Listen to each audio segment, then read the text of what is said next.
Hello mga peeps! Magluluto tayo ng lasagna for dinner. Ito yung mga ingredients niya. White onion, garlic, ground beef, evaporated milk, Italian sauce, and our pasta sheets.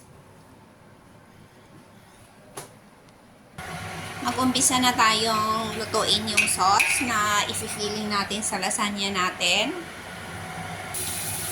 Butter guys, pinili ko yung butter para mas malasa siya kaysa yung vegetable oil.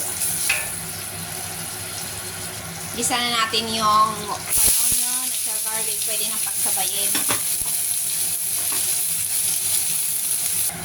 Pag lumabas na yung aroma niya at nag-turn brown na sila, pwede nang ilagay yung ground beef. Yan, pwede na natin i-mix yung beef. Lagyan natin ng Italian herbs.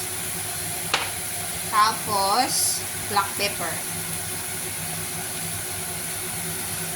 Ayan guys, luto na yung beef. Idagdag na natin ito, sauce. Mag-add na tayo ng milk.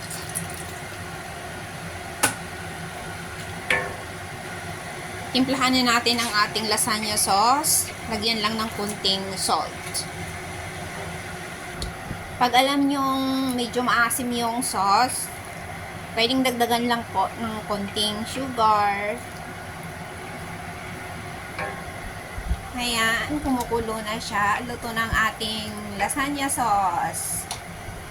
Ayan guys, nakapaglagay na ako ng first layer. Dagdagan na lang natin ng cheese.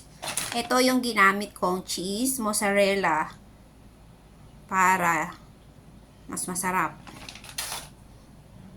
Ayan guys, nakapaglagay na ako ng cheese. Ito na yung first layer natin. Uulitin lang natin yung proseso hanggang sa matapos na lahat. Malagyan na lahat.